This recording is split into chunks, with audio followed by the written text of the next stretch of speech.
Before we get going on today's episode, big up to the members of the Patreon. We got Jake Powers, Mike Wozniak, Derek Platees, Corey Johnson Hoops, Devin Rendon, Nick Chavez, Christopher Velasquez, Ryan Pisner, and Daniel Gibson. It's patreon.com/veterans minimum.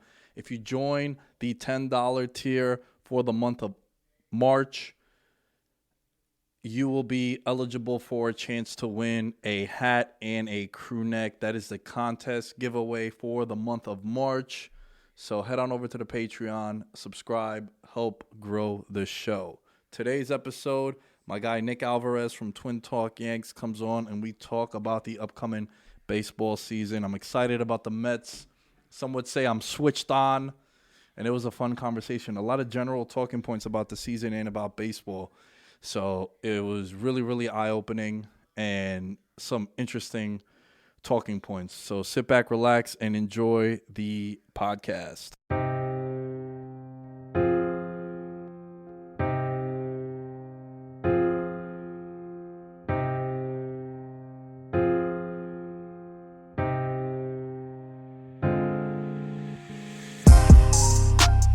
I'm working hard for respect in my city. I'm working hard for respect. Yeah. You think you got it, I got it for real. You think you got what I got? This one for those they forget in my city. This one for those they forget. Yeah. This dog off the leash and it's ready to kill. Yes. What's good, everybody? Welcome back to Veterans Minimum. At the Lamb Shows, you can find me. My guy is here. My favorite Alvarez in the building. You know why, though? You know why, right? Is it the same name? It's the name, baby.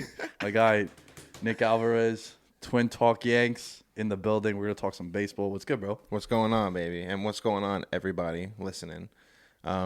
Same stuff, man. Grinding, working. I'm loving this place. Loving what you're doing here. Thank you. And I love talking baseball. So, yo, I love talking baseball with you and your brother the most of anyone. Is it because we're the Yankee fans and you're the Met fans, and we sometimes we we butt heads.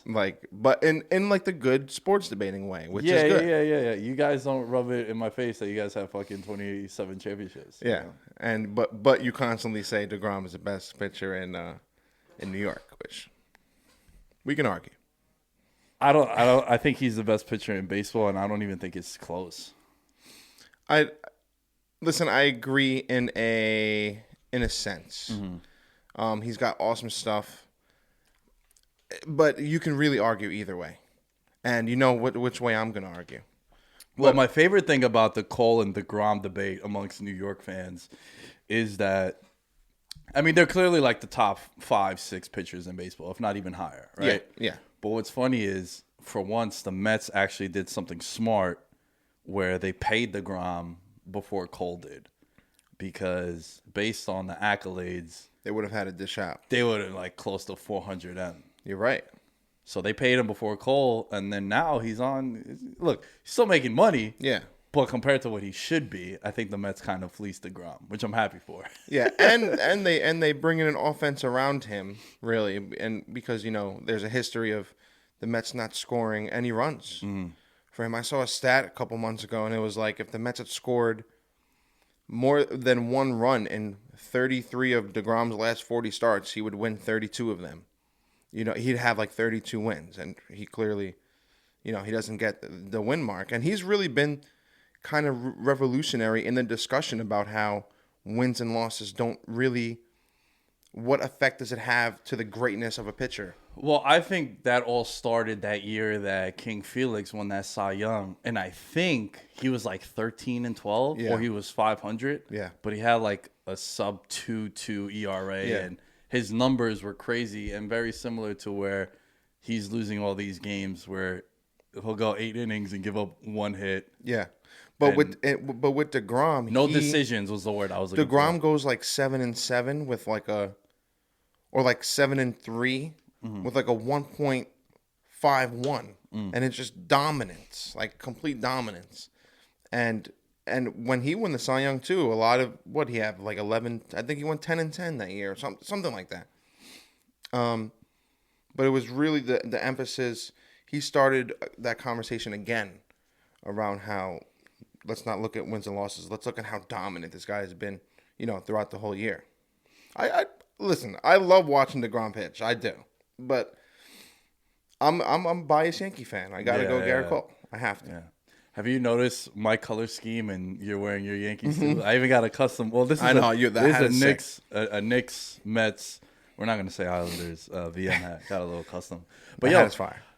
So this preview show, it's gonna be a little bit different. We're not really gonna break down every single team. We are gonna run through some of the divisions, but I got general just talking points for each division. Okay. Because I really want to cater it to two different audiences here.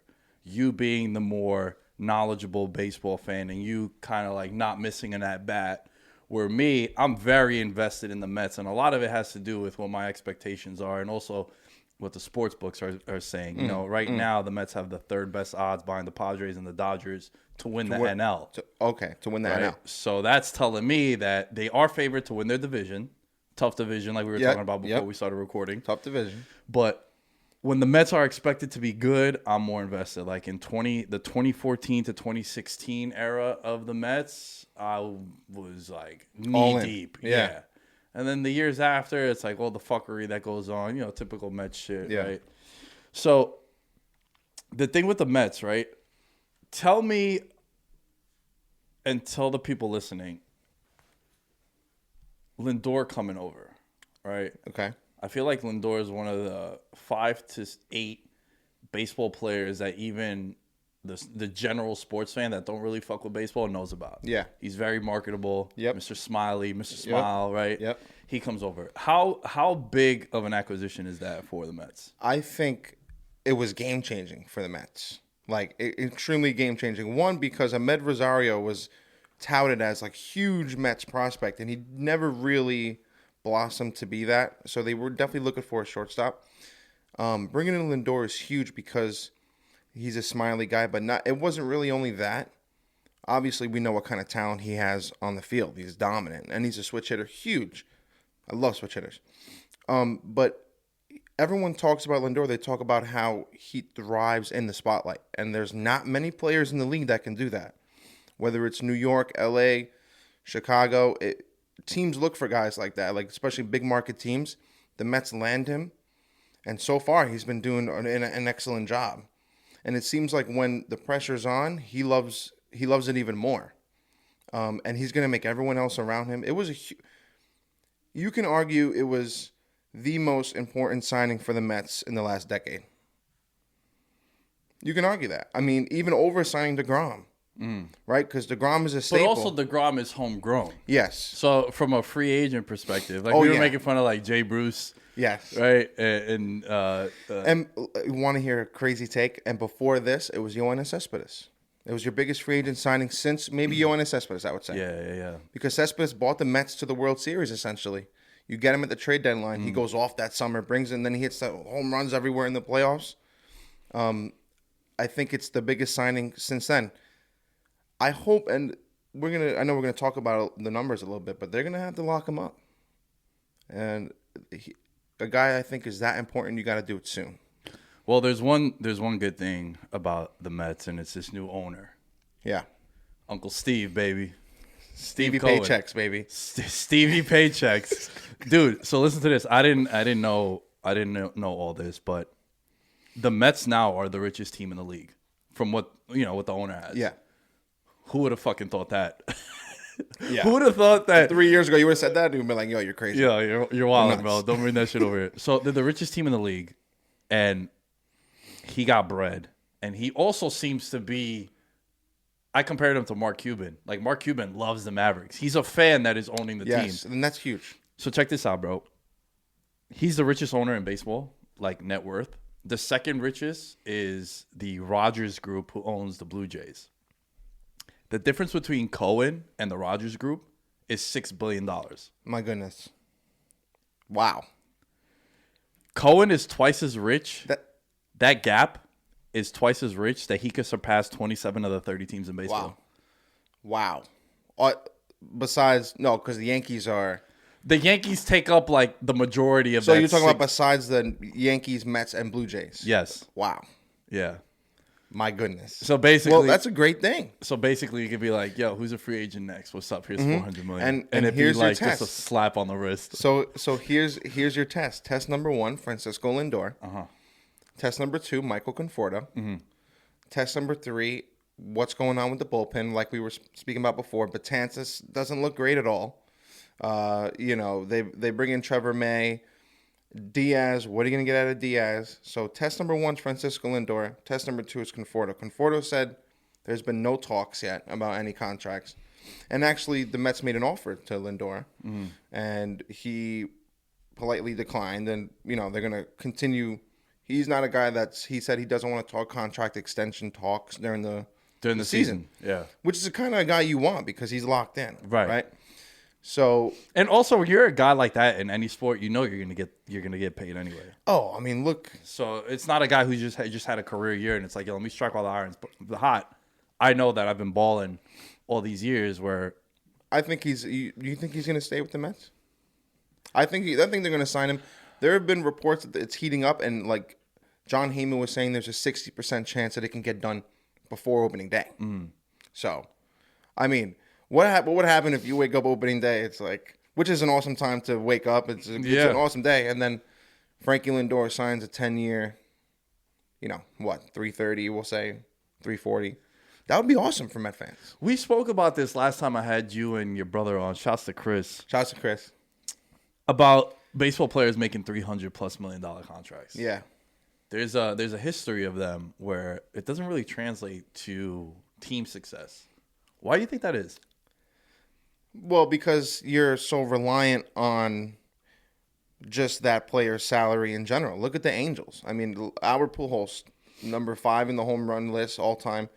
Albert Pujols is one of the greatest players to ever suit up. But he also signed the worst, not in his opinion, right? Because he's just signing a contract. But that contract with the Angels is one of the worst contracts of all time. I don't think it was for $300 million, but now we're seeing more. Now we're seeing a lot more of it. It's still in the top 15 all time. What was All right, so we got 426.5 for Trout. Give it. Yeah. So listen, crazy. he's one of the. I'm sorry, but he's one of those guys where when I saw that, I was like, "That's it." Yeah, I felt that way about Pat Mahomes too. I'm like, he's kind of underpriced. That's yeah. So it's Trout, That's Betts, nuts. Tatis, Harper, Stanton, Cole, Machado, A-Rod. And this is total salary, total most contract? lucrative contracts in MLB history by total value. Okay. And then you got Arenado, A-Rod again. So A-Rod's on this list fucking twice. Yeah. Rangers, Yankees. And then it's Miguel Cabrera, Strasburg, Rendon, and Pujols. Wow. Question. Is Josh Hamilton on that list? Josh Hamilton is...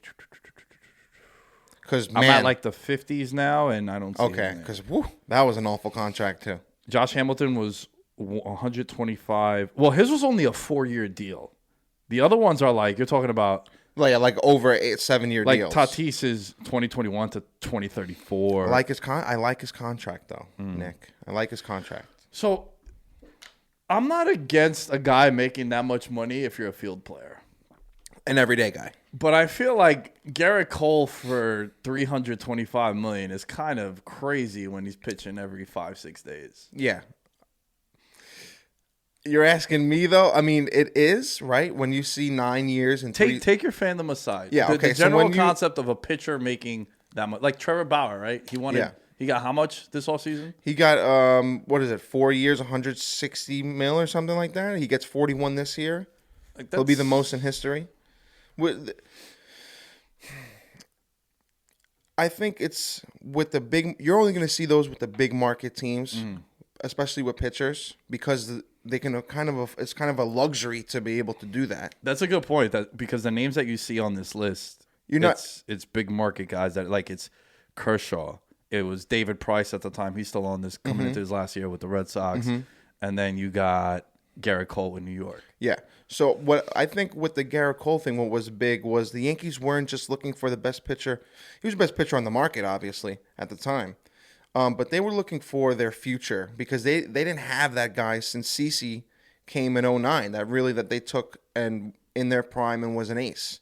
They had Tanaka, but we didn't really – I'm sorry, the Yankees – I'm taking I'm trying to remove myself from the No. bias here, right? I'm all for saying we. I say we. No, when I say it all the time, but Yeah. in the for I'm one of those objectivity right now. morons that like I change my outfit at halftime when the Giants. And are you know what I losing, hate? I hate when people say to me, like, why do you say we? Like, they don't care about you. It's like, bro, like, this is more than just, like, sports have been more than just, like, it's just so many things. Family thing, memories, all that stuff. So, like, yes, like, I am a part of the Yankees. I'm sorry. Mm-hmm. No, I'm with you. You're not. No, yeah, you know exactly what I'm talking about. But, yeah, I mean, we're going to see Garrett Cole is... They were looking for that guy since CC, and they got it, and that's the big reason why they paid him the big money. They needed to pay him, and he kind of lucked out too. He used his last year and a half, especially killing the Yankees a bunch of times. The Yankees had to get him. There was no one else on the market, and did they overpay a little bit? I don't know. 9 years, $324. We'll see. I mean, he pitched well in the postseason for the Yankees. You got to get a full season out of him now. I think it was big for them needing to get him to spend that money. I also think that when it comes to free agents, you see it a lot of times when guys in the NFL, when they leave one team and go to another team, you're always going to overpay for a free agent. You just have to get him drawn away from that team. Exactly. And also with the Yankees, which is really interesting, you're right. The Astros were daddy for like 3-4 years. Yeah. So not Dominant. only do you steal him from a contender, you steal him from the team that stopped you from winning, so you weaken them also. Yes. The Yankees needed to get over that hump, which was not only the Astros, but it was getting an ace pitcher that we can have for 1, 4, and 7. Yankees didn't have that. They had Severino, but he was, hurt and he was up and down. Tanaka, he pitched well, but the Yankees needed that guy, and now they have him for the next eight seasons now, or 8. And I don't know how they're going to structure that, but they have him for 8 seasons. The guy where they can breathe and say, okay, because they're thinking postseason 24/7. Yeah. So that's what they got. I mean, It's he's their funny game with one starter. With a Yankee fan, your expectations changes everything for fandom. Yeah. Where if you guys don't win a World Series, you're disappointed with 103 wins ALCS. Oh, last season was a bust. Yeah. Bust. It's unbelievable, right? You say that to a Pirates fan, like, you're going to win 103 and you're going to make the NLCS. They're going to be like, yes. What's even worse, right, is how the Yankees have made it to the playoffs the last 4 seasons and gotten pretty far. They could have won it. In 2017, we were like 2 pitches away from potentially going to the World Series. You never know what can happen. As far as how crazy is that? Like, as far as things you hate, where are the Astros on your they're list? up there. They're up there they're over the Red Sox. Really? They are. Wow. Because why is that? Is it a generational thing? Because yes. Our generation, if you're a Yankee fan, you've been scarred more by the Astros than you have the Red Sox. Well, yeah, I mean, I grew up watching the Yankees-Red Sox rivalries, 2004, that disaster. I remember that fully, but I wish Twitter was around for that. Oh my God, we would have fought probably. Oh, we would have fought. It would have got deep. Oh man, that would have been nuts. No, seriously, that would have been nuts. Thank God. That's my number one draft pick for things I wish social media was around for. Yeah. Or what about for like because Austin and Rock? Like yeah. Even for like Austin and Rock. Yeah. That would have been nuts. That would have been wild. But from a sports perspective, because Yankee fans, you guys would have been like on your high horse. Yeah. And then just to see the collapse would have been. Yeah, no, it was bad. But I'm kind of getting a little horny right now just saying this. You have to think about what the Astros did to not just the Yankees, but the game of baseball. Really, they fucked the Yankees. And I can curse, right? Yeah. Okay. I got the E on the podcast. Okay, good. They fucked the Yankees. They fucked Aaron Judge. And it was just awful for the game. The way that they went about it was really bad too. But I mostly hated them because of how good they were. And that's why I hated the Patriots, right? That's why I hated the Red Sox. That's why I hated the Spurs for like 16 years. I'm not even a basketball fan. I don't like the Spurs. Yeah. Because they're just so good. So it had a lot to do with that. They're over there. Yeah, they're over the Red Sox. Because the Red Sox we've been killing them. I mean, they beat us in 2018 in the playoffs. Mm-hmm. So it kind of like flip-flopped them. But it goes back and forth. Fuck the Red Sox and the Astros. It's weird because like when you're as a Giants fan, I talk about this a lot. How the team that, like, I'm 30. If you're in my generation, if you're like 26 to 34, you gotta hate the Eagles more than you hate Dallas and Washington, just because that's the team that's really prevented you from getting over the hump more than any other team. Yep. Whether it's it's a Week 16 game, you win and you're in the playoffs, and then they lose, kind of shit like that. And it's been for the Yankees. It's been the Astros and it's been the Red Sox. But for me, the Altuve home run over the top. I'll never go through those 10 minutes of what I went through when DJ LeMahieu tied the game and then Altuve hit the walk-off. I will never experience that swing of emotions. You can inject anything into me. And I will... No, I'm serious. I will never experience those 10 minutes again. Dude, as a Yankee fan, what's the team that strikes the most fear in your heart in the American League? That's a good question. I'm a professional, bro. That's a good question. I would say the Rays, right? Because the Rays are a big threat. I would say Oakland. Houston is still a threat. For the Yankees, man, there's a lot of them. Oakland. I'm going to still, actually, you know what? I'm going to still go Tampa, and here's why. I'm going to go Tampa because until we prove that we can get over that hump of beating Tampa consistently, the Yankees, they're still, they really owned us the last 2 seasons. They beat us 10 out of 11 times in 2020, and then they kicked our ass in the ALDS. So I think it's the Rays. And I'll give you. What can you tell me about the White Sox? See, I was thinking about the White Sox. Here's why, right? So I'm looking at the World Series odds right now. I'm using DraftKings Sportsbook. For you, I would like the White Sox. For a betting guy like you, a degenerate like you, I would like the White Sox. I bet. I love futures, MVPs, Cy Youngs, and shit like that. I always bet MLB ones. There was one year. Oh, man. What do they have for the White Sox coming out of the AL? So out of the AL, I don't have it in front of me. Oh, league winner. Here we go. So right now in the American League, as I have my UFC bets on for tonight, brother. Okay, Yankees are the favorite, plus 230. White Sox, plus 380. Twins, plus 750. Tampa Bay, plus 850. White Sox have the second best odds. In the American League, yes. That's even after the injury news to Jimenez yesterday. Jimenez got 5 to 6 months, right? Well, yeah, and that's big. Yeah. Wow. They signed Lance Lynn. Yo, there was one year, AJ Pollock.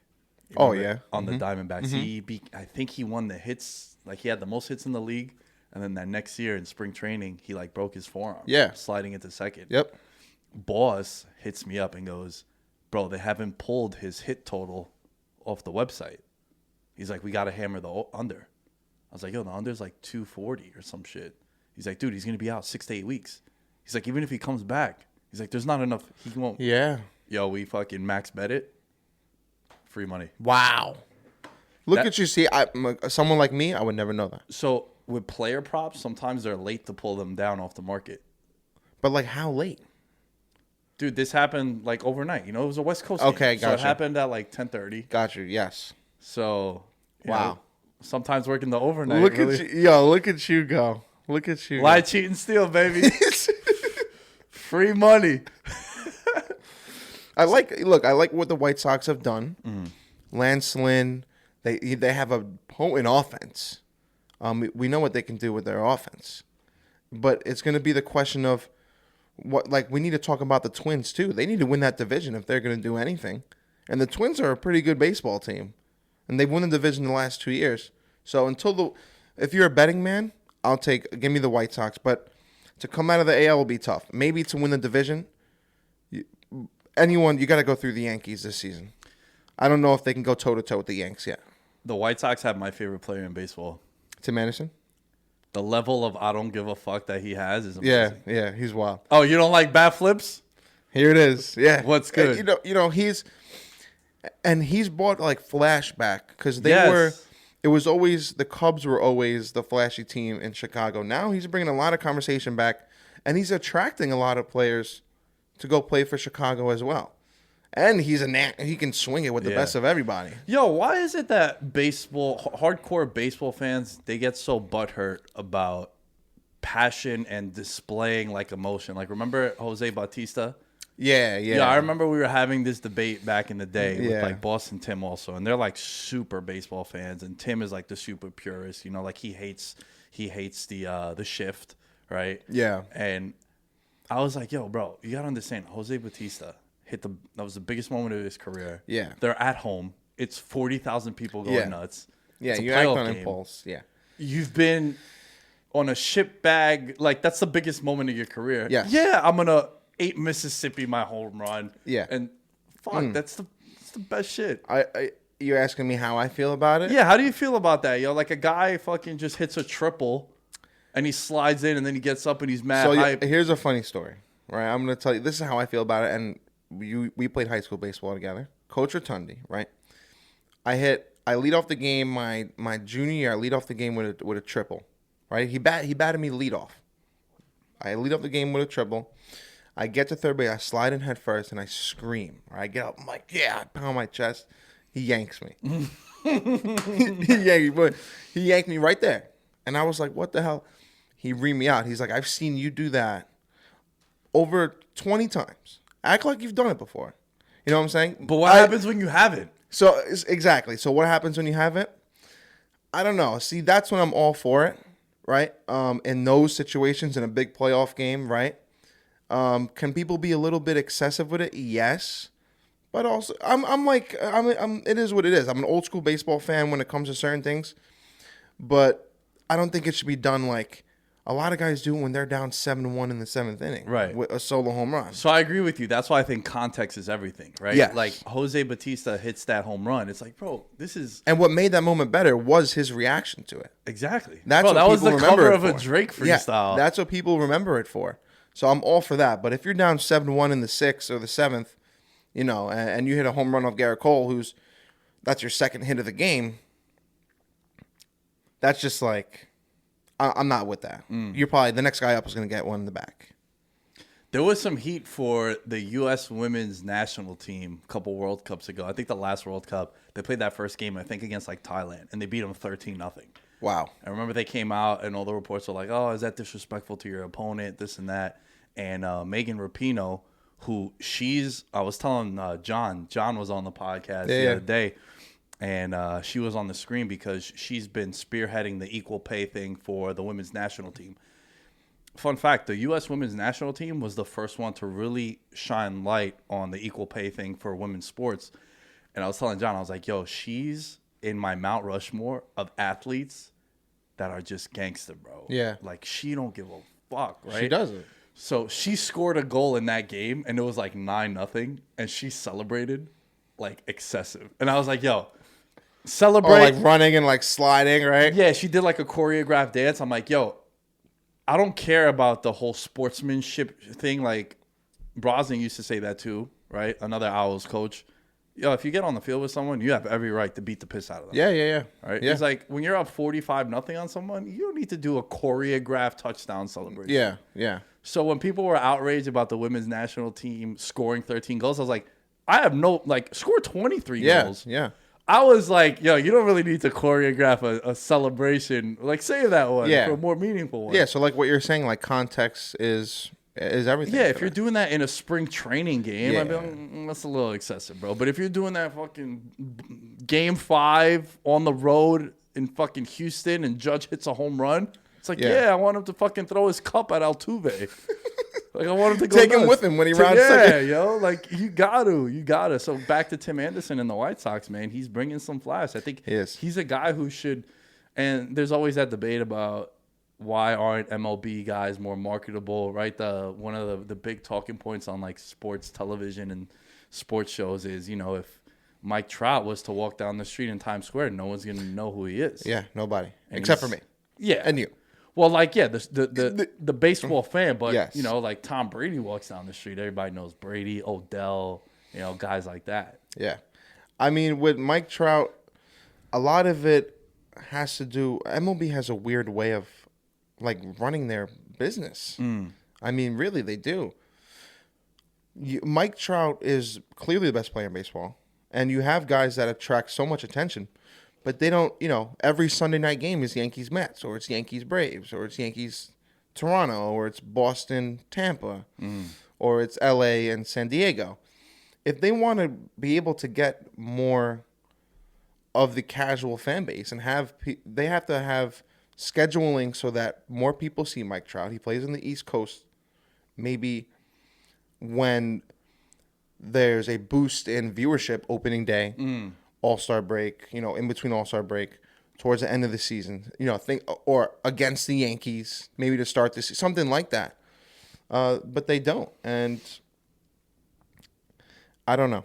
It's going to be interesting. I want to stay with the theme of the American League. So you think it's the Rays and the White Sox as the biggest threat to the Yankees, who also the Yankees, not only are they your favorite team, they're also the favorite to win the American League. Yeah, I mean, and you can't forget about the Twins either. Right. Yeah, those are the top four. Is there anyone in this Orioles, Royals, Angels? Yes, there is. Okay, who? Yes, there is. Angels. Angels, and shouts to Chris too, because Chris is big on the Royals this year, and they look great in the spring. I think they lead like overall statistical categories in hitting. They lead the entire spring. Jorge Soler is going off, but I'm all in for the Angels this year, and it's because of what Houston has. Houston's demoted, right? Oakland has really not gotten better, but you know what you're going to get out of Oakland. Texas is not good. There's a window open in the AL West that hasn't been open for the last, 5 years? Right? Because Houston's been pounding everybody. Oakland as well. 100 games, 95 games. There's a window open for the Angels, and I think this year they take it. I really do. If you look at the odds in the division, it's the tightest one of the bunch. The West. Yes. So, and what I mean by that is... Where they have Houston? Houston's the favorite, plus 125. Athletics, plus 145. Angels, plus 300. So it's like tight there at the top. When you look at other ones...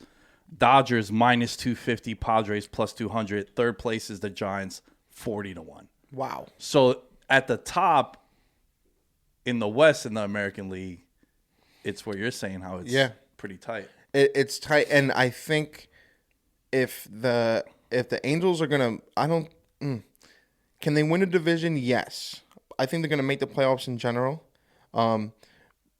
Can they be a threat to the Yankees? I don't know, but I do see in that category of under the radar teams. And look out for the Royals too. The Royals signed Carlos Santana. They have Jorge Soler. They're gonna be a scrappy bunch. You know the best. The Royals 2015, how they play, man. They're gonna play 9 strong. But I have my eyes on the Angels this year. Something about them. Ohtani's looked spectacular. He's hitting 650 in spring. Healthy also. In 40 at-bats. He hasn't looked so well on the mound, but they're going to let him pitch. They have Joe Madden. Anthony Rendon is going to be big, but those contracts are slowing them down. The Pujols contract, the Upton contract, he's still over there. The window is now, and if they got to grab it. If they're in it between the trade deadline, they're going to go get a big guy. A big starting pitcher. They were in on Garrett Cole. They were in on Trevor Bauer. Yeah. They just got the shit end of the stick. It's funny. The Angels. Who doesn't want to play with Mike Trout? Yeah. You know what I think with these big contracts, man, like guys like Trout, I feel as if you can't not hit like 320. Yeah. You know what I mean? Like the level of expectation is so high. So high. Because so much of the money is allocated to that guy, where that's where. Do you think there's any like animosity between him and the backup outfielder, as far as pay scale wise? No jealousy. No, I don't think so, because they know like who Daddy is. Yes, and Mike Trout carries himself a lot like Derek Jeter like, and he carries him. He's very humble. He's a guy that still goes home to Philly every offseason and spends and goes to his local barber still, and goes. There was a story. He visits his hometown high school. The new captain every season gets a visit from Mike Trout and takes him out to dinner and stuff. So he's one of those guys. All right, so I don't think it's any of that. I think he's the leader, and he knows he's the leader on that team. and guys look up to him for that, and he takes them under their wing. There's a lot of they've got one of the top prospects in baseball, Joe Adell. If Trout brings him under his wing, I mean, look at what can happen. You know what I'm saying? So I think Trout has guys look at him and they're like, "Holy shit, that's Mike Trout!" Right? If I saw him, I'd be like, "Holy shit, that's Mike Trout." But at the same time, he's very good with like humbling himself and just trying to get the job done. He's just trying to win. You know. When it comes to prospects, I've always been curious about this one. In the NBA and the NFL, you can see like a guy has it. Whereas like when a guy's in the minors in baseball and he's a top prospect. Yeah. How many of those guys don't pan out? Like we mentioned a lot of those guys. Rosario before. Dude, I was hearing about Rosario since like 2016. Like, yo, I got this kid. Fucking the next Jeter, next fucking Miguel Tejada, next Jose Reyes. Yeah. And then, like you said, he wasn't. Let's be honest. He was not. So good. how many guys fail to reach those expectations? I think most of the guys do. I think there's a fine line between the guys that are huge prospects and don't make it, and the guys that are not talked about and end up being monsters. Right? Like, no one really knew about Aaron Judge until he came up and he hit the back-to-back home runs with Tyler Austin. I didn't hear about him. Bro, Noah Syndergaard was like a throw-in, and then Travis D'Arnaud. Yeah, the trade that they did with what's his name, Ari Dickey. And look how that turned out. But then, like a good example is Jason Dominguez for the Yankees. They're comparing him to Mickey Mantle, Mike Trout, Ken Griffey Jr., and Bryce Harper. It's like, jeez. So what expectations do you have at that point then?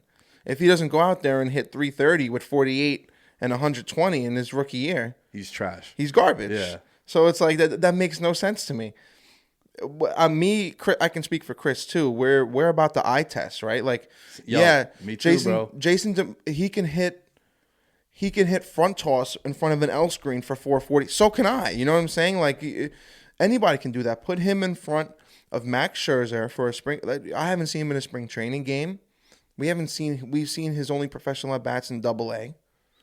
So I think the difference between basketball, baseball, and football, like prospects, right, is the basketball. I mean, the talent gap is huge from NCAA to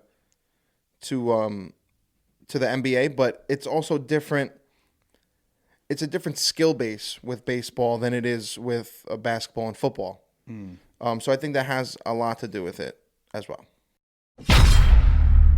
It's time to talk to you about hosting your own podcast with our distributor, Blue Wire Pods. And there's no better place to host than Blue Wire Hustle. Hustle was created to give everyone the opportunity to take your podcast to the next level. Or if you want to host a podcast and you just don't know where to start, Hustle is the perfect place for you.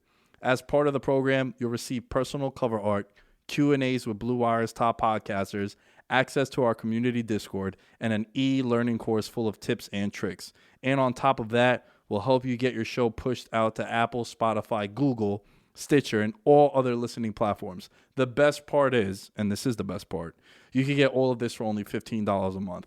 That's the same rate as any other hosting site would charge you just for the initial setup. So if you're ready to do more than just listening to me talk about your favorite team, then make your voice heard in Hustle. Acceptance into the program is limited, so get your application in today.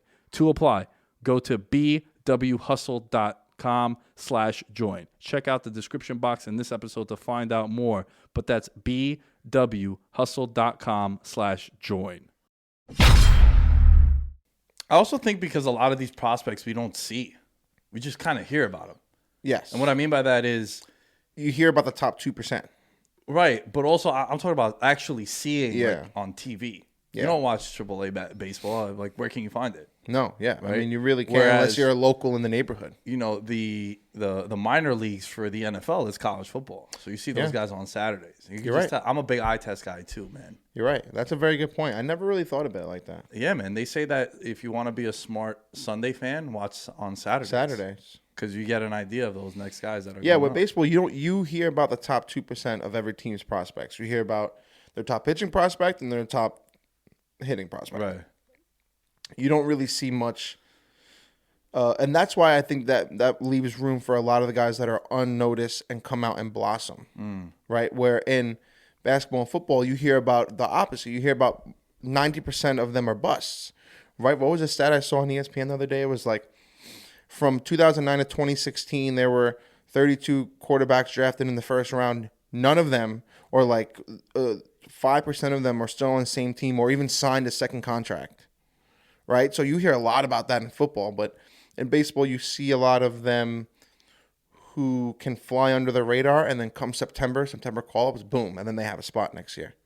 So I don't know, but who knows? If Jason Dominguez comes out and he's a switch hitting Mickey Mantle, sign me up. Dude, if you go back to 2012 in the NFL, Andrew Luck out the league. His choice. Yep.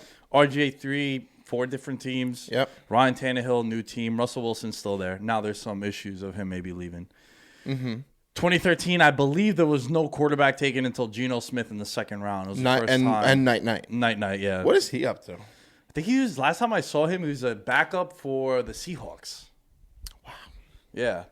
You go to Geno Smith. Yeah, you go to 2015, Winston and Mariota, different teams. Yep, both backups. You go to 2016, Jared Goff traded, Carson Wentz traded, Dak Prescott hurt, coming back, he's still there. You go to 2019, who knows about Daniel Jones? Sorry, how did I skip 2018? Sam Darnold, probably on a new team. Baker Mayfield finally showed flashes last year. Blossom a little bit. Josh Allen finally last year. Josh Rosen probably going to go to the XFL. Yeah. Biggest L that I've taken. I was like ready to like sell my house, which I don't have, but like hypothetically speaking for Josh Rosen. Really? Yeah, I loved him coming out, man. No. And I've been pretty accurate in like spotting like quarterbacks that are going to work and aren't. So what do you think about like Lawrence and Wilson? So I like both. Lawrence, dude, has been the guy since he was like 16 years old. So you think he's gonna be Yeah, he's the a Pro Bowler? Oh, he's like an NFL MVP caliber guy. He's yeah. Zach Wilson. I like Zach. I like with the footage from his pro day, man. So here's the thing. The pro days are one of my least favorite things in all of sports because you don't have the game action like that we were talking about. Air. Yeah. Okay. So it's like the same thing. It's like taking front toss in front of an L screen. Bingo. Yeah. Because I saw him roll around to the left. Yeah. And he came. He launched that ball like off his back foot, coming with his weight coming back. My favorite thing about him, and I'm a big fan of quarterbacks like him in the sense where he plays at BYU. You don't got much talent around you. Yeah. There's a reason, I think, why no quarterback from Alabama has really been the guy. Because you're playing with Amari Cooper, Julio Jones, Devontae Smith. You're playing with Derrick Henry. Your offensive lineman, every year you have 3 guys. So the talent around you. And I was hesitant on Joe Burrow for that reason because that LSU I love team, me some Joey B. Joey B is the man. Chris, shouts to Chris, too. Yeah, he got Bengals. me a fire Joey B shirt. Yo, I'm a Bengals fan now, by the way. Yeah. So, my man Joey B. So, like with him, I took a little bit of an L because I thought, first of all, he was a one-hit wonder in the sense where, prior to that 2019 season, no one thought he'd be a first-round pick, let alone the number 1 overall pick. Yes. But then he has a lights-out year. And then you look, Justin Jefferson on the Vikings, fucking should have won Rookie of the Year, in my opinion. And then you're looking at Chase, who's coming out this year, going to be a top 10 pick wide receiver, CEH on the Chiefs. So my thing is, I always will defer if there's 2 prospects that I like that are the same. One goes to Ohio State, the other one goes to BYU. Oh, perfect example this year. Yeah. Justin Fields and Zach Wilson. I'd probably go with Wilson because he has less around him. He has less around him, and he's productive. That's a very good point. I mean, I didn't really think of it like that. So you think the Jets are going to take him at 2? I think so, yeah. I think so, too. I mean, it's time to – I think they've got to move on from Sam Darnold. I mean, he's also been a victim in that system. Right. At what point you have to ask yourself, is he damaged goods? Yes, but then, you bring Wilson in, you're bringing him into essentially the same system. So are you setting him up for failure? You don't have much around him. Me and Chris's thing is this. The Bengals have 6, right? 5 or 6? 5. Miami picked 6, I think. Doesn't matter. They're going to pick the offensive lineman from Oregon. Let's hope. We have a thing. It's hashtag protect Joey B at all costs. Yeah, it should be that way. Because my thing, find a quarterback, protect them, go after theirs. It's a recipe for building a franchise. Wow. So it's really that simple. Find a quarterback, get offensive lineman, and then get defensive lineman. Defensive lineman to go after their quarterback. That's it. That's really it. In the NFL, I know we're like jumping ship to NFL, but the NFL has turned into like a real pass rush heavy league. Yeah. The best teams in the league have the best pass rush. And you know who it reminds me of? Because I was a huge Colts fan back in the day. Come on, you remember that. It reminds me of that Colts team. Yeah. With Dwight Freeney, Robert Mathis, and they had they had Tarek Glenn, they had Dallas Clark on the line, Jeff Saturday on the line, like legends. And then they had the GOAT. Yeah. Well, you know what's funny? I read a article. The better Manning, by the way. Yeah. I mean, listen. Nah, he was the better man. Yeah. But it was just funny when Eli had 2 Super Bowls. When he locked up the second one, I think he became the better man. Yeah. But, it's funny you mentioned those Colts teams because I got that find a quarterback, protect them, go after theirs from Bill Polian, who built those Colts teams. Yeah. He had an article one time that I found very interesting about building a franchise. And he said that when he would build a franchise, he always would draft with the idea of we're going to be playing with a 14-point lead. Because I had Peyton. So that's why he had Mathis and Freeney, and he'd get all these pass rushers because he's like, we're going to be playing with a lead. Yeah. So let me get guys that can rush the quarterback. Very interesting because those Colts teams were not known for their secondary, right? I knew I was dude. Remember that website Zanga before MySpace? Yeah. I had a Colts Zanga, and it was like every single play on the roster. And like the secondary wasn't really well known besides like Bob Sanders, but that team was dominant on every aspect of the ball. But now you're seeing every team, the top teams in the NFL, built around their dominant pass rush. I love that. It's like, just like intensity. I love it. I love it. I love it. I agree with you about building your team like that. What would you say is how you should build your team in baseball then? Here's another Rotundi reference. Is it the diamond? It's the power diamond. Let's go. You need... Yo, that's the biggest takeaway of me playing baseball. The 1 year I played, I always remember that. Yeah. You build around that... I wouldn't say it's like a power diamond, but you got to build... You need a good catcher. You need a good middle infielder, both of them. And you need a good center fielder. So I think you build around that. And a lot of the teams in baseball you see have that power diamond. The Yankees... You can say if you move Aaron Judge to center field, whatever, but they have that power diamond in Sanchez and LeMahieu. Sancho? Is he still Sancho? Yes, he's still Sancho. That's my guy for real, always. Is that the one athlete that you defend the hardest of any? Always, dude. We spend like I know. Yeah, there was this like arguments. Like this one dude on Twitter, just like after every Gary at bat, it got to a point where he would like message us, tweet at us, like, "Did you see that? Did you see that?" Excuse me. So I blocked him. Right? I don't like blocking people on Twitter. I don't because I'm all about like open debate and stuff. Yeah. I don't like doing that. But I told him, I was like, look, I don't like doing this. I have to. That day, Gary hits 2 home runs and hit the double. So I was like, damn, I would have loved to really get back at him right now. But I will defend Gary always because that's my guy. But it's that power diamond. You see it in a lot of these teams. Look at the Rays. Right, look at the Angels. Look at the A's. Really did it when they had Simeon, Laureano, and they had Profar back there and Jed Lowry night. So if I were to build my team, it would be around that power diamond for sure. My baseball team. Interesting. Where are you in the sense of? I feel like a lot of games get lost because of the bullpens, just across the board. Why do starting pitchers get pulled so quickly? We saw it with the Rays in the playoffs. Yeah. And you mentioned the Rays being a threat. Bro, they lose Snell and they lose Morton. That's a lot to try to overcome. So that's why I was surprised when you said the Rays were like a team that kind of scare you. Yeah. Well, the thing with the Rays is they pulled Snell, most notably, and a lot of their starters early is because of their dominant bullpen, right? They have so much trust in these guys, these flamethrowers that go out there, that they're willing to pull the starters. Same thing goes with the Yankees. So at what point does it come back and bite you in the ass? And it did with Kevin Cash in the World Series. He takes out Snell, and then they give up 3 runs. I'm the eye test. if my guy's out there, right, and he's got 120 pitches, that's a different story, right? But Snell he was cruising. He had like 9 strikeouts. You don't take him out at that point. At that point, part of a manager is knowing your players just as much as it is coaching them, right? So he needs to be able to find that middle ground. And again, this is where analytics comes into play.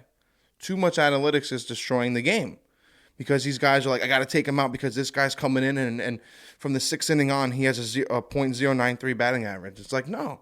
How about your starter has got 9 Ks with 88 pitches in a World Series game?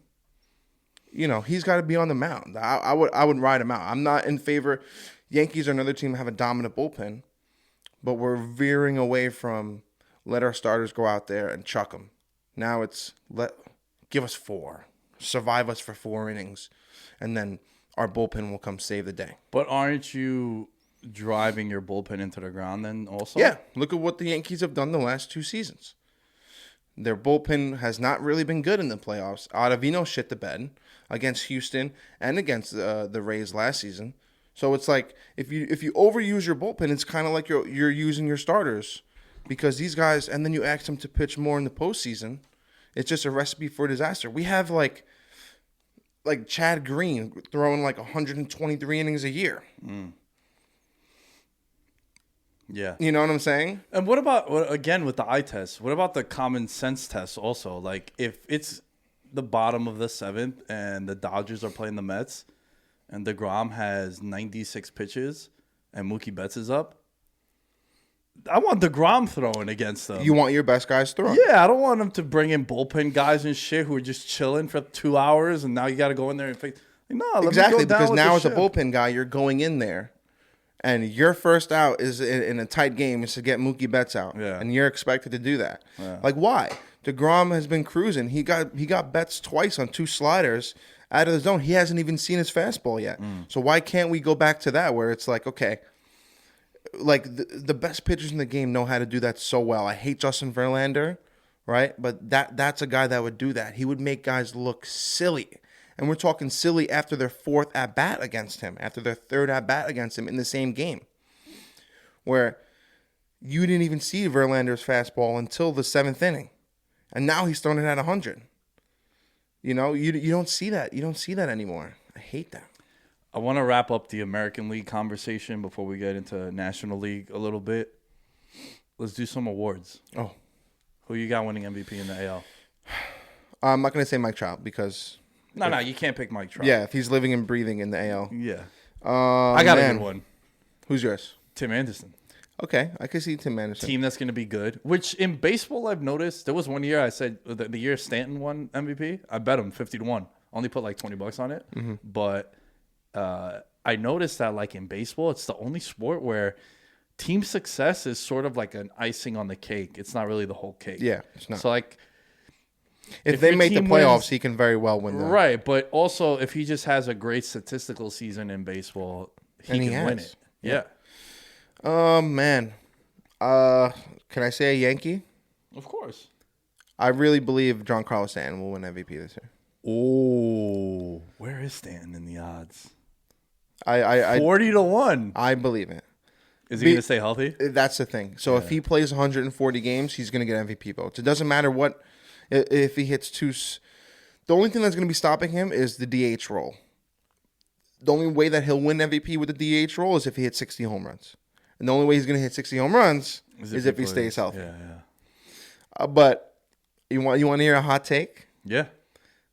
I was talking with Chris.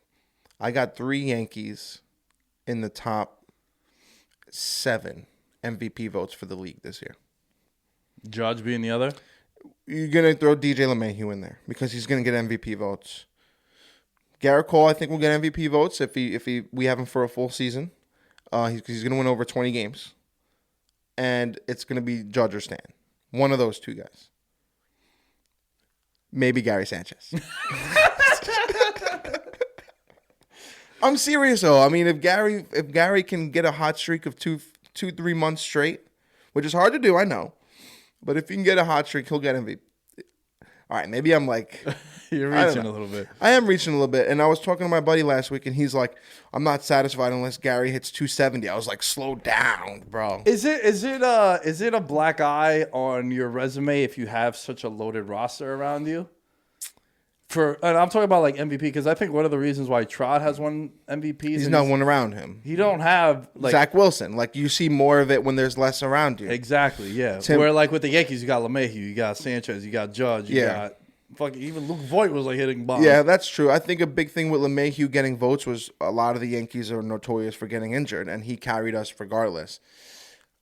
Is there another player, let's say, on a team that I could see on a lesser known team that really has less around him?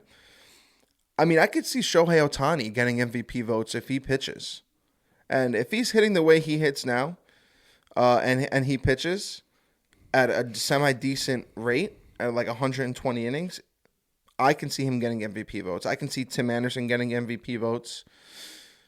Oh man, there's a lot of guys. I mean, Mike Trout, Stanton, Tim Anderson.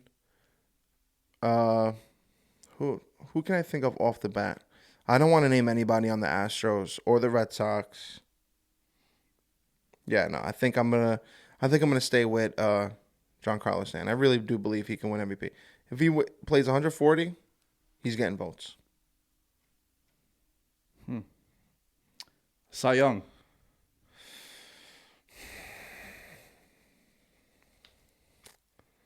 Oh man. You want to say Garrett Cole? I do. I really want to say Garrett Cole. Just tell. You can say it. I really do want to say Garrett Cole. If he doesn't win an MVP in his tenure with the Yankees, is that a bad Garrett thing? Cole? Yeah. No, I don't think it's a bad thing. If he doesn't win a Cy Young, that'll be a bad thing. If he doesn't win a championship. Sorry, that's what I meant. A Cy Young. No, Not MVP. Because I think he needs to win a Cy Young. Okay. He definitely needs to win a Cy Young. If he wins, if he doesn't win a Cy Young and he doesn't win a World Series, then he's gonna hear it.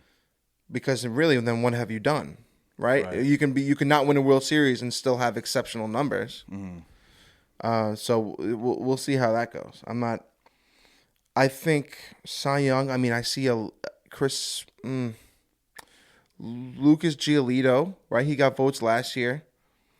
He's another dominant guy that can fly under the radar, especially with Lance Lynn, Dallas Keuchel in there. Oh man, I mean, who else really is there besides? So Giolito is the third favorite. Who's the second favorite? Shane Bieber. Again, Shane Bieber. I'm not too high on Shane Bieber. I'm sorry. I'm not. I don't. He's got good stuff, but look what the Yankees whipped it out against him, bro. Just left it on the table. Just right on the table. No, they did. They got him in the first inning for 3, the second inning for 4. I don't see much in Shane Bieber. I want to pivot over to the National League, just because I know we opened up with the Mets, but Dodgers, they finally win the World Series. Yeah. They get over the hump. About time. Yeah. Because they were another team that was just there. It's like you knew it was going to happen. Yeah, it was like 5 straight years they went to the NLCS or Yeah. World Series. Yeah. And then they finally won it. Mookie, man. Mookie, and then you throw in Bauer. Were you hyped when the Red Sox got rid of him? Yeah. Me, I was like, bye. And you're going to the NL too? Adios. I'll see you in the World Series one day, Mookie. Yeah. That's exactly what I was thinking. I was like, what the hell are the Red Sox doing? You give up Mookie, they go, oh, Benintendi goes to the Royals too. I've totally forgot about that. You get rid of Mookie, Benintendi, who's there? Mitch Moreland's gone. They got these young guys now that are excelling, but I was like, you guys are stupid. JD Martinez has nobody around him now. Xander Bogaerts, But you get rid of who gets rid of Mookie Betts? Yeah. Poor Alex Verdugo, too, comes over. It's like, for Mookie Betts, you got these huge shoes to fill. Dylan said he met him one time when he was working at the hotel. He's like, yo, one of the coolest dudes. Who, Mookie? Yeah. Dope. He's like, he's just mad cool. And yo, also, Mookie's 28, bro. It's not like he's like 37. He seems like you just want to like chill. He seems like one of those kids in like growing up in the neighborhood that was dominant in like every single sport. You know, like he can literally just do anything. It's like oh, all the girls like them. Yeah, like yo, cool, like oh, we're playing pickup football. Oh, call Mookie. Oh, we can get him on the squad. You know? Oh, we're playing pool today. Mookie can play. You know what I'm saying? Like he was just nasty at. He can do everything. Who's the biggest threat to the Dodgers in the NL? Is it the team in their division? There's a lot of Padres, like a lot of Padres love. Yeah, there is. And yes, I do think it is. I think it's going to be the unfortunate thing for the Padres is the Dodgers being in their division. I think a lot of, you know what? I think the Mets are a big threat. I really do. I think the Mets are a big threat to the Dodgers as well because they, in a sense, the Padres have done a good job in matching up only to the Dodgers with their pitching. The Mets can match up with both of them with their pitching and their offense. So if the only way the Padres will win the division this year is if they win 16 out of 19 games. But the biggest threat to the Dodgers getting to the World Series again is going to be their crosstown rivals, because if they lose 15 out of those 19 games, even if they beat the Diamondbacks and the Cardinals, and the Giants, they're still going to be playing some pretty good teams overall. And the same thing goes with the Padres. And I think if the Mets can take advantage of them two going at it, they can. Whoop! Here we are, and take down the Dodgers. But I think right now it's between the Dodgers, Padres, Mets, and look out for Washington. Philly, too. Mets playing a hard division, Nick.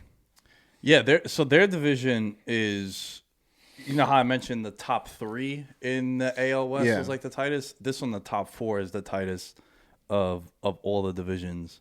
So you got the Braves as the favorite. Really? Slightly. Plus 120. The Mets are plus 125. Okay. Nationals are plus 350. The Phillies are plus 600. Phillies are plus 600. I'm surprised at that. Yeah. And then the Marlins are 25 to 1. You know, a lot of people aren't really talking about the Nationals, but they still got Strasburg, Scherzer, Corbin. And then Soto. They still got Soto. They bring in Kyle Schwarber, Josh Bell. I think they're actually better than they've been. Their lineup is more dynamic. A lot of people aren't talking about the Nationals. The Braves have a talented roster. The key for the Mets is to start hot. They don't start hot, it's over for them. But we know how they start. They always start hot. Yeah. So can they start hot and maintain that success? Yeah, it's that tail end of, it's the post-All-Star break, early August, where the Mets sort of. Really, it's like usually it's going into the All-Star break. They lose 6 straight or something like that. And then it's like, since the All-Star break, they haven't scored a run in 32 innings. It's like DeGrom has given up 1 hit in 4 games. Yeah. And he has 3 no decisions. Yeah, exactly. So. What about the other division that seems pretty tight from a betting perspective is the Central. NL Central. Yeah. Cardinals, Brewers, Reds, and Cubs are all within like $100 of each other. Man, what's funny was last year we were talking about the Reds so highly. Everybody was talking about the Reds. And now it's kind of fizzled out. Who was that dude they used to have that would steal mad bases? Billy Hamilton. Oh, bro. I remember him just like... Yo, he'd tag up from home on a pop up to the shortstop. I remember playing...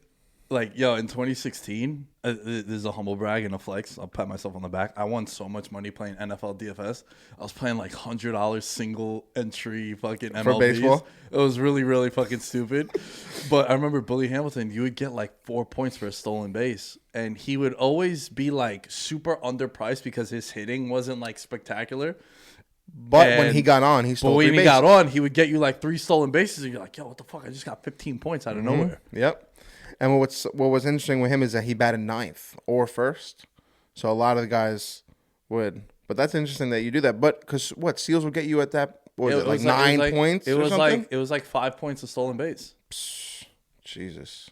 So he'd basically get you a solo home run just off stealing bases. Yeah. And he does it every game. Whenever he gets on, he was stealing bases. Yeah. And he's all over the place, too. Like a lot of runs. Do you play MLB DFS?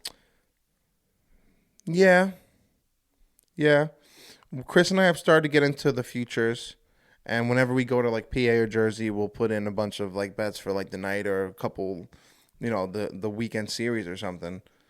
But man, I for someone like me, right, who knows everything about who's hot, who's not, pitching matchups, the ins and outs of literally like the shoelaces, like everything. I for some reason, I have no success with it. None. I mean, I've had a little bit. What do you bet? You definitely do parlays. Oh, yeah. Well, that's why. Well, are we talking DFS? I'm talking about in general when it comes to you gambling on baseball.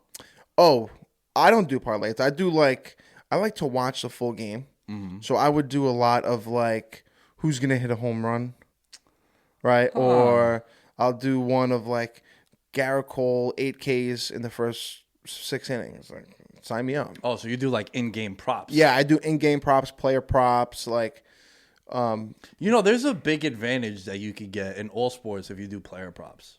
Yeah, I've done pretty well. I've done well with football in player props. What was it? Not this season. The season before, 2019, Daniel Jones game 6. It was the last week of the season. He threw 5 touchdowns against Washington. Yeah. Me and Chris put $100 each for him to have 3 touchdowns and over 300 passing yards. It was like plus 800. Yeah. We were like, okay, let's just do it. And we were like, holy shit. I think he had that at like halftime too. Yeah, he was going off. We were like, holy crap. But with DFS, no luck. I had Tyreek Hill to have over 100 yards and a touchdown against the Bucks in that regular season game. He had 210 in the first quarter. Yeah. Wait, there was a good one. We were doing this playoffs where Chris was like, oh, it was what was it? It was Baltimore against Tennessee again, and they shut down Henry. Yeah, right. And Chris goes, "Yo, I already know where this is going. I know where this is going. Yo, shouts to Chris. Yo, man. Chris goes, yo, I'm giving him a parlay to do, right? He goes, yo, you're nuts if you're going the under on Henry. It was like Derrick Henry over under 120. I was like, bro, go the under. He's like, you're nuts. He's rushing for 200 yards. I was like, Chris, he's not. Like, just this for anyone in a playoff game is like he'll need to go off. Yeah. He's like, yo, you're stupid, bro. You're stupid. After the first quarter, I was like, who's stupid now? Because he was just shit on. Well, Chris like, yo, you better go Derrick Henry. You know what's funny? That game, I remember talking about it because I full faded him in the playoffs, in that playoff game. And one of the reasons why is Baltimore got 3 players back on defense. Their 2 defensive tackles and one of their linebackers. See? And also, like, if you play Tennessee, you kind of know, like, what you're getting. Yeah, they're going to hand it off to Henry no matter what. So let's just try to take him out and let. That's interesting because the way I thought about it was it's a playoff game. Intensity's high. Right. So just him rushing for 100 is going to be tough. Yeah. You know what I'm saying? Chris is like, dude, go. He's rushing for 200. I was like, oh, my fucking God. Disaster. And then Kelsey, one of them, it was like under 93 receiving yards. Chris like, go the under. I'm like, Chris, he's going to have like 100 in the first half. He's like, go the under. He had like 110 in the first quarter. I'm like, Chris, what are we doing here, bro? We're just donating to Vegas. Yeah. Tremendous. It's fun, though, because it gets me involved. But, yeah, with player props, though, to bring it back to baseball, there's advantages that you could definitely gain. I think that not enough people that gamble bet on player props. Yeah, because people prefer betting on the game because there's that misconception of if I bet a game, I'm invested for the whole game. We're like, yo, if you bet Judge to hit a home run, you know what else? You're invested for that whole game. Exactly. You're invested for the whole game because he's got 4 at bats. Yeah. Or I'm invested or a lot of the times I would do like 4 runs between the teams in 4 innings. There was one time I went to a Met game and we did no runs first inning, lead off home runs. Wait, here's another Chris story. We go, me, Chris, Danny. Man, we went to Met game back in the day, right? Uh-huh. And we're doing DFS. So it's Mets Marlins. Stanton's on the Marlins. You're going to see the game. Who do you have in your lineup? Gotta have Stan. You gotta have Stan. You have to have Cespedes. Yeah. DeGrom's on the mound. Yeah. Right. So DeGrom's on the mound. You're stacking Mets. You take a lefty on Miami just in case, right? And we take Stanton, of course. It's the first inning. Stan hits that bomb off DeGrom. Absolute nuke. And me, Danny, and I met. Yeah. Chris is like, yo, night. We're like, yo, how do you not take Stan? Cespedes comes up first inning, home run. We're like, yeah, Chris, yo, night. We're like, yo, you didn't take Cespedes either? He's like, no. DeGrom has like, the only run he gave up was to Stan. Chris like, yo, I didn't take DeGrom either. Like, yo, who the fuck did you come here for? Like, what are you doing? Oh, man. Yo, I think if the MLB does what the NBA did and really tap into sports betting, I think they could get more people 100%. to come and watch it. 100%. For stories like yours just now. Oh, 100%. Like, if I can in-game shit, be like, all right, yo, who's coming up next inning? All right, we got fucking Stanton, Judge, and Sanchez. Let's take the over in that inning. Sports betting has made me a fan of other sports just because of sports betting. Oh, yeah. Right? Like, when we had the conversation last time I was on where I didn't watch UFC until COVID hit and UFC was the first sport to come back. Yeah. I was like, well, I got to spend my money on something. Yeah. Let's put it on not Amanda Nunes. I mean, I learned the hard way. Yeah. Right? But sports betting made me a fan of that. Sports betting made me a fan of college football today and the fight tonight. It makes me more involved in, and it got me. I used to hate football. When Peyton Manning retired, I hated football. I didn't watch it. I was like, I don't want to watch this. I started sports betting. I was like, let's watch it every Sunday, full slate. Give me it. I'm up 8 a.m. watching the whole Sunday, the whole shindig. Yeah. So it's gotten me involved. They can do it to so many other people with baseball. No, I couldn't agree with you more. That's the biggest appeal to it. Like, if you're a sports league, you should embrace it. Imagine having a sports book at Citi Field. We'd be there every weekend. Yo, stadiums in Europe, they those. actually have kiosks outside. See, that would be sick. When you're going, and you could put bets in. See, that would be sick because then we'd make a day out of it. You'd go to Citi Field for the day, watch the Mets doubleheader, sign us up. Mm-hmm. Let's go for the parlay, boys. What do we got? Yeah. You know what I'm saying? Like it would, and not only that, I mean, it's going to bring in the cash flow too. Everywhere. Well, yeah, there's so many moving parts that it all would come back to more people following your product. Yes. So whether it's more people going to the games, whether it's more people watching from home, your ratings go up. Speaking of the sports betting, I watched a documentary and it was awesome, bro. Thank you, man. And it was awesome. And it has a lot to do with what we're talking about now. Absolutely. Right? Because you've been an advocate for sports betting and the legalization of it in New York for years. Yeah. You know, I didn't know about how that tunnel, you could make bets from right there. Yeah. From the city. I did not know that.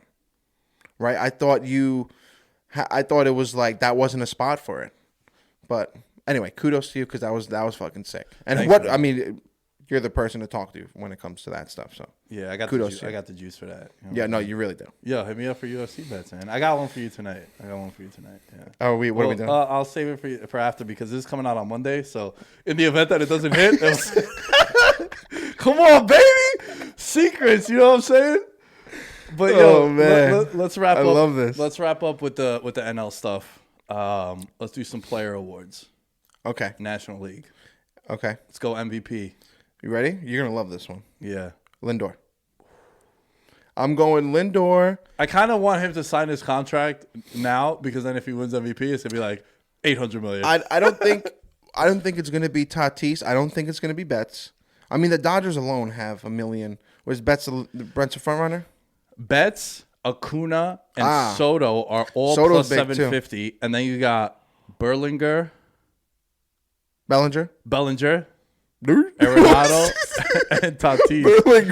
Bellinger. I don't know why I said that. It's clearly in front of me. There's no R in the beginning of it.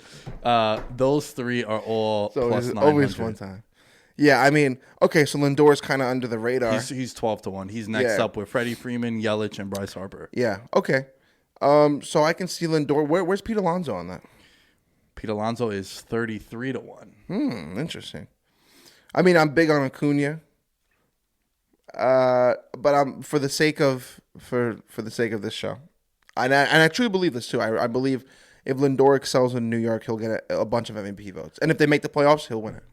In the NBA, MVP award has become a storyline award, right? Russell Westbrook won MVP because sure he was doing the triple doubles, but also Durant left him. Yeah. How much of that is the same in baseball? If the Mets have a lot of success, it's because Lindor is there now. He elevated the franchise. I don't think it has a lot to do with it because it's such a longer season, right? So many more things play out over that season, and you never know what's going to happen. Mm-hmm.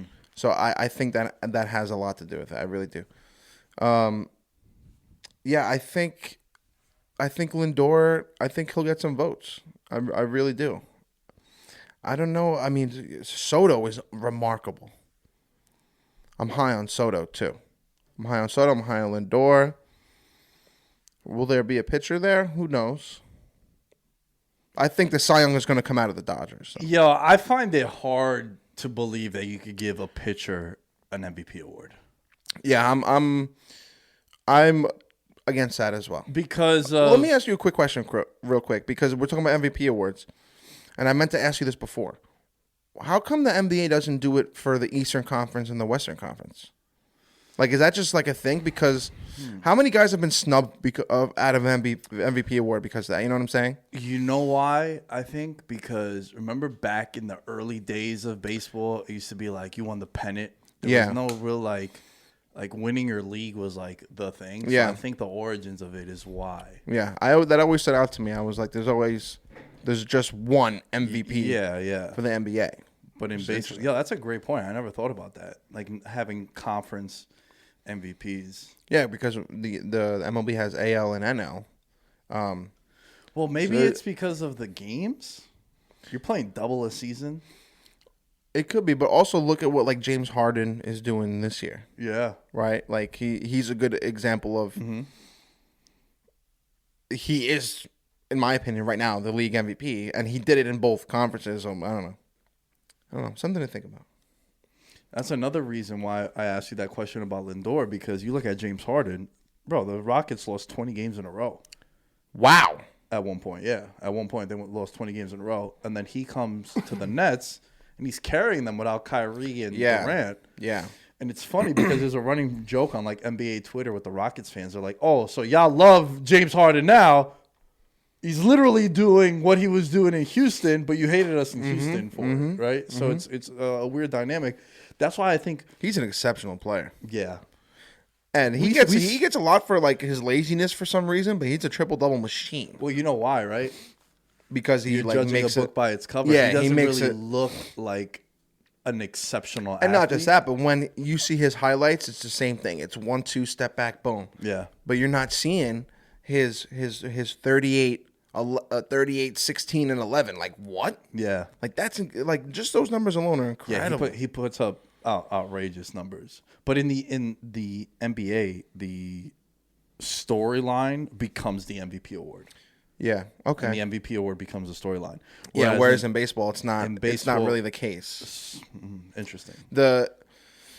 It's like I said, it's because the longevity of the season and so many things play out regardless. That whoever was on for that whole season, regardless of anything, is probably going to get the MVP award. You know what I'm saying? Yeah. I hear what like you it mean. takes it's two totally different like ball games. Yo, you're gonna make me think about this fucking conference thing now for the rest of Yeah, like, we the got to find weekend. that out. That's it. I never thought about that. Yeah. I always thought it would. I always thought that for like ever. It's like why is it like that? Huh. Because it was never like that for the MLB. I presume. I don't think it was. Not that I know of. So, I had a question for you, but I forgot what I was going to ask you. NL Cy Young. DeGrom is the favorite. Trevor Bauer is second. Scherzer. Where's you Darvish on that? He's tied with Nola, Snell, and Bueller at 12-1. Who's the favorite? Come on, dog. Why are you trying to play me, son? All right. Do I have to say DeGrom? No, you don't need to. I could see I could see Darvish because Darvish blossomed big time last year, busted out. He's in San Diego's got his role. But I mean, you can't go against DeGrom.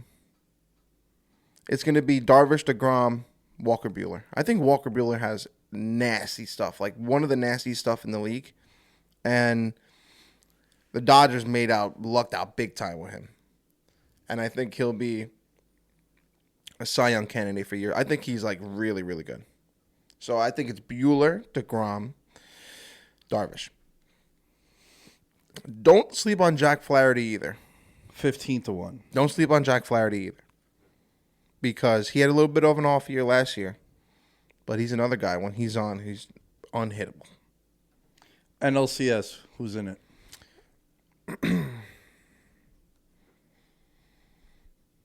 Padres, Mets. Ooh. So there'll be a new World Series champion this year. Yeah, I think Bauer is not what everyone seems for him to be and what he got paid. Was he the one with the drone? Yeah, he was the one with the drone. He was the one that had a 6 ERA the year before he won the Cy Young. And he's the one that also just wanted to be paid the highest in the league ever. So, like, he just wanted the title of that, right? And I don't fuck with that. You know what I'm saying? Like, I know what you mean by that. there's a difference between giving it to Garrett Cole to get your ace, and there's a difference between somebody walking in and saying, I just want a 4-year deal. I just want the title to be. I'm the most expensive player at my position. Exactly. Interesting. I don't think he's going to pan out. And I think they're going to run in to the Dodgers or the Mets and get beaten. Yo, in baseball, guys don't restructure their contracts because it's guaranteed, right? Not as often as they do in other sports. No. Yeah, so it's probably because of the guaranteed money. Yes. Because I know in football they restructure that shit. Look what's happening with Carlos Correa, right? Carlos Correa is there in contract talks with him. He's a free agent at the end of the season, which is one of the biggest shortstop free agent classes ever. If Lindor doesn't sign, yeah, don't put that voodoo on us. Right? If he doesn't sign, so a lot of the time it's just guys don't even want to hear it until a lot of the times they bet on themselves. Most guys do. Trevor Story as well. I mean, I love guys that do that, and you see it, I think, a lot more in baseball. Guys have those monster contract years, and then they get paid. Jason Bay. Jason Bay. Another Met legend. He Jason hit like 48 Bay. home runs. What do you hit? He hit like over 40 He went home off runs. for Boston, yeah. And then he signed with the Mets. One of the worst contracts in baseball history. Yeah. So I mean, what can you do there? Because, right, signing a guy like that is a gamble in general. Right. So... But bro, I need consistency. Yo, I need yes. consistency. Dude, I don't fuck with that at all. I tell the guys when we play fantasy football, I'm like, yo, stop trying to find that diamond in the rough that, like, you haven't seen it before. Yeah. Like, I used to love taking Marshawn Lynch because I knew I was getting 12 touchdowns, 1,200 yards. I just knew. I didn't want to, like this year, the hot one was, like, Austin Eckler, right? I'm talking about this past year. Granted, he got hurt. That's just, you can't factor that in. But, like, Austin Eckler, it's like, yo, Melvin Gordon's not there anymore. And this dude is coming in. He's going to be the starter. We've seen him in spot starts. Now he gets the workload. What happens? He misses 9 games. Yeah, exactly. And he kills your fantasy I'm team. all about that consistency. I want guys that I know I'm going to get. So, like, in baseball, I see that shit a lot where guys go into their contract years. They have, like, all of a sudden, remember Chris Davis on the Orioles? Yeah. Like, I don't know. Who still has to play because he's under that contract. Yeah. But now look at a guy like Aaron Judge. You got to pay him soon.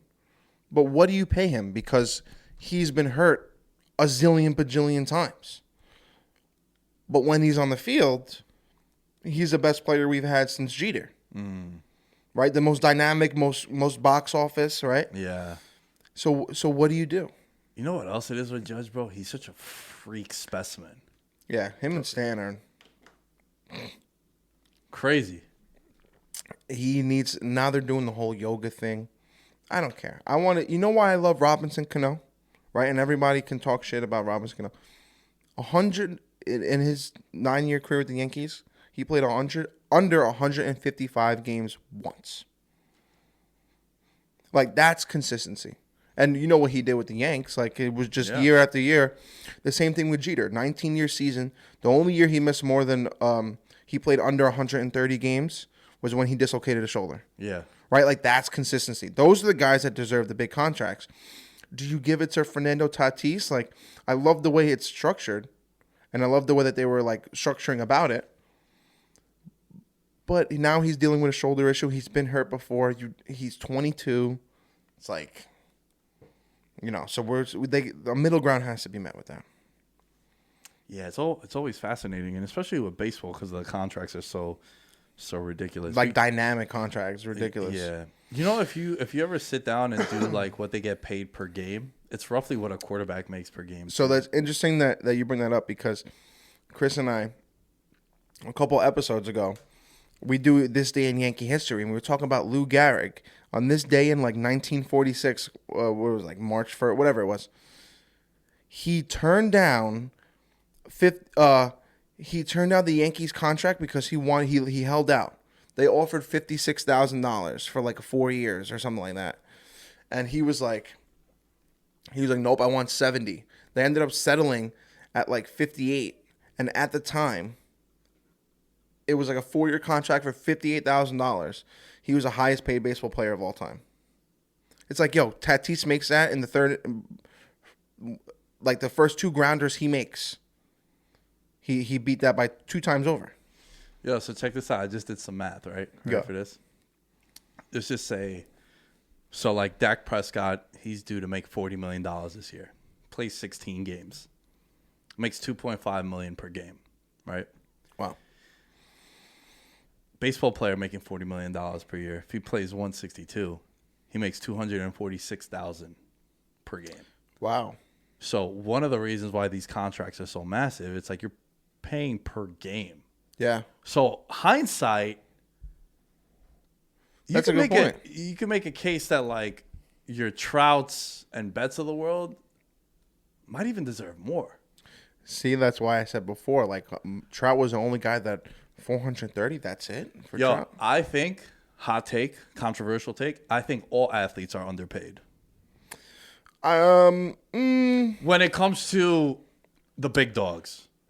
Okay, like what do you mean? Like, I mean, how So can do you you mean- truly measure Yeah. the value of Steph Curry to what he's meant to the Warriors? Yeah. Is it $45 million per year? No, I think he's Yeah. worth like $100 million per yeah, year for what he does in Jersey. because he'll be sales talked about and forever.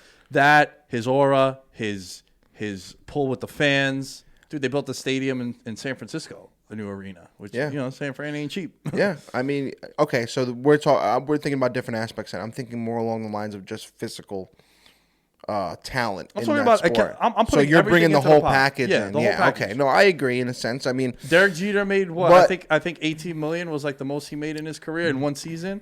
Like, yeah, he's- but Mike Trout's paid 435. What's gone on with the Angels? You know what I'm saying? So it's that reverse where he's got Curry is skillful, like one of the best in the league, but Mike Trout is hands down the best in the league. But he hasn't really bought much to the Angels. The only thing he's bought is views. I mean, they've made the playoff That's once. a good point. And also in basketball, that might be a tough argument because in basketball, one guy can really dictate the future of your team. Oh, yeah. Whereas in baseball, like Trout hasn't. Has he ever made the playoffs? He made the playoffs once, 2015. He ran into that Royals team, and he went 1 for 13 in the series with a home run in his last game. So he went like 0 for 11. Right? So they went into 4 games. Or I believe it was actually 5 games. Right. So he started out 0 and 11. So he was not really a part of them. Interesting. So that's the whole thing. It's like we need Trout in the playoffs because he's only 32. But it's like we need to see what this guy can do in the playoffs. He's the best guy in the league, you know? Yeah. So I think it's this year. Speaking of Trout and the Angels in the American League, who do you have in the ALCS? Yankees. Yes. Yankees all day. Yankees. Yeah, I got Yanks, and give me the rematch Yankees race. Oh. Give me rematch Yankees race. I mean, I don't know because the Rays, their pitching staff has gotten so much worse. They've got Tyler Glass now. They bring back Chris Archer. They signed Rich Hill. He's god awful, especially against our team. We're just gonna put it on the table. But I can't count him out. Again, I can't count him out. I could see, or even Yankees Rays, Yankees A's. I think the White Sox, bro. I'm not too high on them yet. With that injury. I'm not too high on them yet. I want to see. They had a great season last year, right? But what can you measure last year? It was 60 games. The bad guys, the excuse is 60 games. The good guys, the excuse is 60 games. So, I mean, I want to see when the White Sox go out. Now, keep in mind, last season they only played their division and the NL version of their division. Right. Because everyone stayed in their region. White Sox are going out this year and playing the big dogs all over the place. And especially on primetime because of the fact that they've gotten so much better, more people are talking about them. Yeah. So here's a test. Let me ask you this as we wrap up with this question. The Mets and the Yankees are letting fans in the arena. Are you going to be going? Oh, 100%. Count me in. I mean, I waited long enough. Yeah. I think the Yankees are doing 20%. We're going to figure out a way to get there. I want to see how it goes first, right? How things go. But the Yankees have been starting to send out memo. I'm sure the Mets have as well. about like their policy and stuff moving forward. I heard Uber Eats is doing a thing with the Yankees and Mets now. The Knicks, if you want to go to a game at the Garden, you got to get a COVID test 3 days beforehand. Yeah, so they're doing the same thing. Yeah. You either need a COVID test 3 days within the time span of you going, or just need to be vaccinated. So I'll get a test, and then I'm not currently vaccinated, so I'll get a test. Right. And then I'll go. But, we'll see how it goes. Who knows? They said their plan is now for early May to revisit the discussion of even testing individuals. So we'll see how that goes. But, I mean, I got to get back in the stadium. First time Yankees are going to have Garrett Cole in front of fans. Wow, that's right. For a full season. That's right. So, and he's one of those guys that's just so pumped about that, right? He's like, I want to hear the fans, and we're like, we love him. Everybody loves Garrett Cole, and they're gonna get, he's gonna experience that, and that might be a good boost for him to win 20 games and AL Cy Young. World Series, what do you got? World Series, give me, Yankees Padres, Yankees Mets. Subway Series would be crazy. Subway Series would be crazy. And actually, my guy in MLB The Show, I was playing him the other day. I'm on the Yankees. And it's like, you made it to the World Series. You'll be playing the Mets. I was like, yo, this is sick. I was like, yo, this is amazing. I set up. I feel like we got to bet that. Oh, if that's the case, we have to go. Yeah. Going for sure. We'll set up. Yeah, no, we will. Yeah, we got to talk about that. I mean, if the Yankees and Mets are in the World Series, we're coming on for the entire series. We have to do something where we do every single day. Mad bets. I'm gonna sleep here. Mad bets. We're gonna have mad bets going left and right for sure. Yo, that would be insane, and it would be 22 years to the making. Do you think that'd be good for baseball? Oh my God, I think it would be just what baseball needs right now, because they're not finding a good middle ground with the casual fan and the diehard crazy fans. They're changing a lot of the rules. They're restructuring the game. I think the best thing for baseball, especially after last year, coming out of a pandemic season and all that stuff, for viewership, financially, morality, all that stuff, you got a Yankees Mets World Series. The entire nation will watch it. We got to get one back on y'all too, man. Right? 2001 was. That was I was young for that, but what Jeter went 5 for 5 game 1, led off the game with a home run off Al Leiter. And then he ended up going 5 for 5 that game. First World Series player to hit 5 hits in a game. When we finish this episode, we're gonna do the 6-pack, which is a Patreon exclusive. And one of my questions is, the first question actually is, if you were to build your personal Mount Rushmore that would represent Nick Alvarez, who would be the names? I feel like Jeter is going to be announced on there. Oh, yeah. Save it. Okay. Because I'm trying to get people to go and subscribe to the Patreon and make some money. This was fun, man. I enjoyed this is always fun. Yeah, man. This is a good time. And you gave me some talking points that I'm definitely have to go and look into. That idea of the MVP has really stuck with me this whole time. Yeah. I mean, dude, I'm always down to do this. And if we got to do it again during the year, we have to have you on to talk Yanks for sure. Yeah, we could talk some betting. Yeah. Yes. Talk betting on the show for sure. Tell the people the podcast, where they can find you, all that shit. Sure. You can find me and my twin brother Chris at Twin Talk Yanks on Twitter and Instagram. You can give us a follow on our new YouTube channel. That's youtube.com/Twin Talk Yanks. You can find me, myself, Nick, at NLV09 on Instagram. Chris, I don't even know his thing, but I'm sure Nick will put it. Yeah, I'll have everything in the bio. So yeah. Awesome right, time, man. This was a good time. And we'll catch all you legends next time. This dog off the leash and it's ready to kill. Homie, go finish your meal. I'm coming for real. Taking that food right off of your grill. Nikki too ill. Can't let it drop on me spill. Clogging the lane. I'm feeling the strain. I'm here for the spot to be filled. Not to be cocky, but all of you watching while I'm in the cut paying property bills. Got it.